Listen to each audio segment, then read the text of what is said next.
Hello everybody, welcome back to C&S Corvettes in Sarasota, Florida. It's your Corvette buddy Lyle, here to talk to you about more interesting, exciting, and hopefully helpful Corvette information. Today we're going to cover the most common question I get from people who are in the market to buy their first Corvette or a newer Corvette than the one that they had, and it is always the same question. Do I buy a C5 or do I buy a C6? We're going to dig into that right now. You know, one of the toughest decisions you're going to have to make as a potential Corvette buyer is which generation is going to suit you and your budget and your needs and your desires the best. For most people that we deal with who are new to the Corvette community and are just getting into the hobby and who aren't exceedingly wealthy, they're looking at either the C5 or the C6. So oftentimes, and I get this question on email probably 3 or 4 times a day, which one should I get, Lyle? Well, let's break it down into some core categories and compare the two cars. You've got performance, you've got ownership costs / maintenance history / complexity, you've got user friendliness, you've got value, and of course you've got parts availability for either. So we're going to get into all of those categories. To start with though, just a brief little review. The C5 Corvette was produced from 1997 through 2004. The C6 was produced from 2005 all the way through 2013. Under the skin, these cars are very, very similar. The C6 was almost basically like the C5 and a half. There were obviously major differences in the equipment and the overall design of the cars electronically, but as far as chassis, drivetrain, engine, all that's pretty much the same. So when we talk about, well, let's talk about performance. A C5 that is in the same good condition as a C6, and for all of what we're going to talk about today, let's assume we're talking about the base model cars. So we're comparing apples to apples. You know, the Z6 Z06, the C6 ZR1, those are outliers. Let's compare base model to base model, just so we're all on the same page. As far as performance go, the C5 handles about 97% as well as the C6. Again, a lot of that has to do with the fact that the chassis, the suspension design, everything was almost identical, if not completely identical in most aspects. The C6 power does provide faster 0 to 60 times, like 4.2 seconds versus the C5's 5 seconds flat, and higher top speeds, 186 miles an hour versus 171 for the C5. Now, the difference in power in the early part of the C6 was fairly negligible. I mean, you're talking about 45 horse difference. But by the time you get to the LS3 in 2008, where it had 435 or 438 horses, now you're talking about, 80, 90 horse difference, which is definitely something that you will feel in the seat of your pants. Just by weight of comparison, normally any performance difference, like if you're going to upgrade your Corvette with intake, exhaust, cam, whatever, the average driver requires about 30 horses additional to actually feel the difference in the seat of their pants when they're driving. So you can imagine an 80 or 90 horse difference would be something that would be truly pronounced. The C6 automatic does have the 6-speed, other than 2005, of course. The 6-speed automatic is a little better attuned to varying driving conditions. The 4-speed from the C5 was very reliable, but it was not what we call a sporting transmission. I don't even really think about the paddle shifts on the C6 6-speed because, I mean, it was shifting with those was kind of like a suggestion. Like you suggest to the car that you want to upshift, and it takes a breath and it goes, I don't know, what else do I have going on today? And then it shifts. So it's not, in that way, it isn't super good. But as far as fuel economy and management of acceleration, it's actually better than the C5. Chassis stiffness and overall platform are very similar. Very little difference there. The C6 automatic has a marginally better fuel economy, like 18 and 24 So yeah, obviously 18 city, 24 highway versus the C5 16 to 23. So, I mean, we're talking margins here. So in performance and only performance, the C6 definitely wins, but its wins are very marginal. There are definite improvements there, but not like world-ending or world-changing differences. So very similar. Let's talk about ownership cost, maintenance cost, and overall complexity. The C6 was a far more complex car electronically, and that is where the root of the downsides of the C6 are really rooted. So much of the C6's electronics systems required on a whole bunch of non-related systems and components communicating with each other. You know, this has to communicate with that, but these two systems in your mind have nothing to do with each other.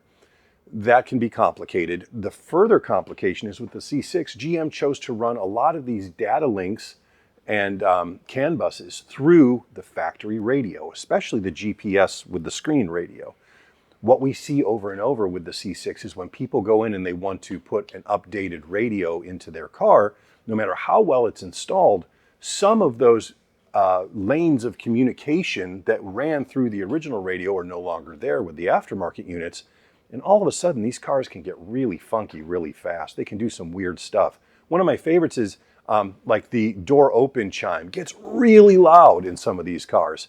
And then you try to delete the F55 suspension from a C6 using the simulators or whatever. Even if you use the Tech 2, if it doesn't have those data links going through that radio, it's almost impossible to get rid of. So that is something that you really do need to think about. You know, the complexity on the C6, even as something as simple as getting in and out of the car. On the C5, everything's mechanical. You lift a lever, you pull a lever, door opens, door closes. On the C6, you're relying on all these touch pads and all these computer sensors to tell the car to open the door for you. Especially in a situation where you end up with low battery or no battery, that can be a real challenge. And that is one of the things that I'm not particularly fond of about the C6 in regards to comparing it to the C5. The C5 and the C6 all shared a lot of the same structural problems with age, that being, like we talk about on this channel all the time, the harmonic balancer, the torque tube, things like that. Those, over time, all of those cars are going to have those issues. So it's not a matter of, oh, this one's better than that, because those parts were all basically used from 97 all the way through 13. So there's no real difference there. Those maintenance costs are going to be roughly the same. The C6 body control modules and fuse boxes can be problematic with age more than the C5. We see this in particular in the 2005 through the 2007 cars, where one day, through no fault of the owner, no water exposure, nothing, one day that body control module down in the right-hand footwell just goes, I'm done, no more, no talkie, no talkie. And now you have to go source one and have it programmed to the car. That doesn't happen very often with C5s. It was a simpler system, and I don't know what it was, especially in the early C6s, why those BCMs are so problematic. I don't know if it's age related or if they made substantial changes when they went to the LS3 where those BCMs seem not to be so problematic. I guess time will tell. Overall ownership costs between the C6 and the C5 are pretty much identical. So you're not going to save a lot there. You know, the larger tires on the C6, the beefier brakes on like the Grand Sport can be a little more expensive, but overall, ownership's cost is going to be pretty much the same. I will say that the C6 is plagued with the fuel pump issue, which we've done videos on here, where that driver's side fuel pump, the plastic at the top starts to crack and leak, and so you get fuel smell all the time. That is far more prevalent with the C6 than it is with the C5, because only the 03 and 04 C5 had that style fuel sending unit. Everything else in the C5 was accessible from underneath, had a metal lid rather than a plastic, was a lot smarter. I don't know why they ever changed it. So overall, ownership costs, maintenance, and stuff like that, pretty much tied between the C5 and the C6, but the complexity, the electronic complexity of the C6 does hurt it in the long term. Especially when it comes to parts availability, which we'll get to in a minute. Now, one of my other categories that I selected was user friendliness. Which one of these cars is easier to live with on a day-to-day basis? Going right back to the complexity issue, complexity breeds additional issues. The C5 mechanical doors and locks are a big plus. The C5 simple interior, which, let's face it, simple is a kind way of describing that interior, but it has far less to go wrong with it in the long term than the C6 does with its much more heavily electronic design. Mechanical door and ignition locks on the C5 make entry and exit and starting simpler, even when you don't have any power from your battery. I mean, as far as world-class sports cars go, honestly, the C5 and the C6 are both super user-friendly compared to a lot of the foreign stuff or the stuff that is more bespoke. I mean, these are still regular production GM vehicles.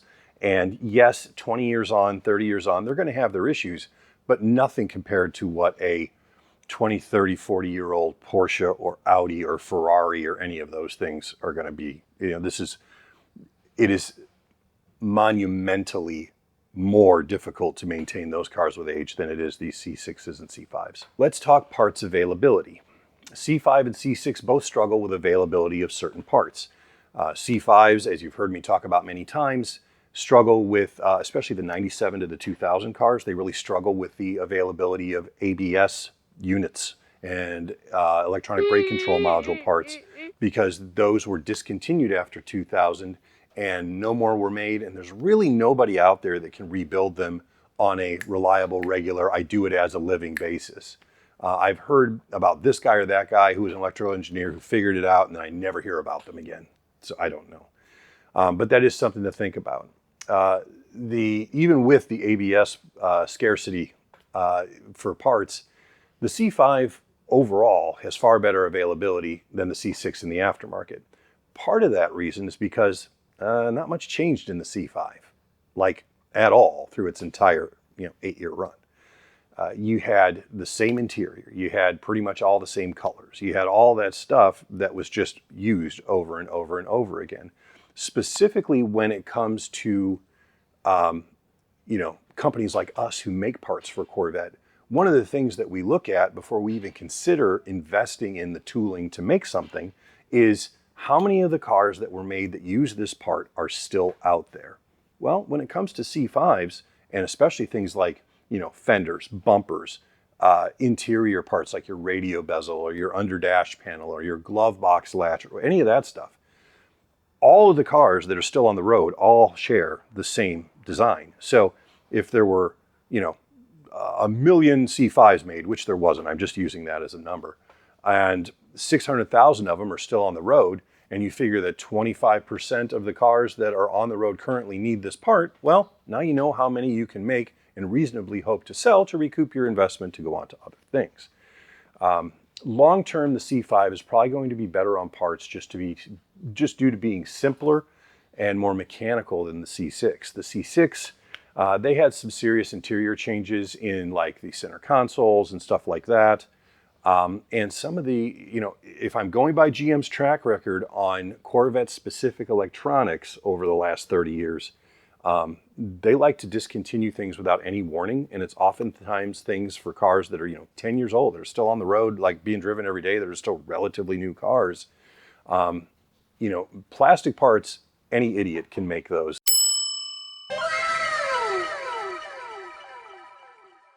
You just contract with a plastics injection molded machine place, pay them their money, give them a couple good samples, and you get your product. Not that easy when it comes to bespoke computer components like body control modules or certain sensors for these cars. So long term, I think the C5 is probably going to win on overall parts availability, just because A, it didn't change, and B, because it's pretty simple. Value. Well, I think it's suffice to say both of these cars are outstanding values. They're among the best sports car values in the world anywhere. For what they can do and what they cost of entry, they really don't have any competition. C5s in very good condition run anywhere from $15,000 to $30,000. C6s, again, talking base cars here, anywhere from 18 all the way up to like 35, 38. So prices largely overlap, which is part of the reason I get asked this question so frequently, is because if your budget is $20,000 to buy a Corvette, you can afford a really nice upper end C5 or maybe a lower end C6. So that's why this question comes up so frequently. The C6 Grand Sport and the C6 and the C5 Z06 are the best cars of the bunch, all things considered. I really believe that if you're going to spend the money on a C6, you definitely want a Grand Sport. And if you're going to buy a C5 and you want and enjoy a manual shifter, the C5 Z06, the driving experience and the capabilities of that car, even though on paper it doesn't seem that different, driving them, and believe me, I've got many hundreds of thousands of miles in these cars, the C5 Z06 gives you a much different experience. It's a much more focused experience, much more raw, very analog. So if, now granted, the Grand Sport is going to be at the top of the echelon for price in its generation, just like the C5 Z06 is going to be at the top of the price in the C5 gen, but obviously that's because they're the most desirable ones out there. C6 Z06 and C6 ZR1 are really more specialty cars for people who are trying to achieve something other than just having a nice cruiser or a good, highway trip car. In summary, and it's very close, I still think the C5 is the best bang for the buck and the most analog modern Corvette. Now, it's not beating the C6 by a bunch, because arguably the C6 has the nicer interior. A lot of people like the lines of the C6 better than the C5, and that's personal preference. But you could pick up a nice, well-maintained C5 coupe for $14,000, $15,000, $16,000. And that same car in a C6, especially if you wanted the LS3, is going to cost substantially more. And because they are so similar in their overall construction and their ethos, I think the C5 is probably the better value. The C6, especially the 08 and up with the LS3, are the ultimate expression of this platform and the original intent of the C5s, kind of fulfilling that potential. I really think that, again, I prefer the C5. If you gave me the choice of driving a 2008 base coupe home or a 2003 base coupe home, I'm going to choose the 2003 just because I'm more comfortable in it and I don't feel like it's making decisions for me. I like to make my own decisions. The LS3 version of the C6 is absolutely the best version, and the Grand Sports are outstanding. That's, again, and this is why it's so difficult for me to write these emails, because there's so much to cover in answering this question. So hopefully this video answers some of those questions for those of you who are maybe weighing the difference between buying a C5 or a C6. You're not going to go wrong with either car as long as individually the car you choose is a good car. That's, buy the best car you can afford, whether it's a C5 or a C6, whichever one is in the best condition, has the most maintenance history, and that you turn around and look at every time you park it in a parking lot because you love it so much. That's the answer as to which one you should buy.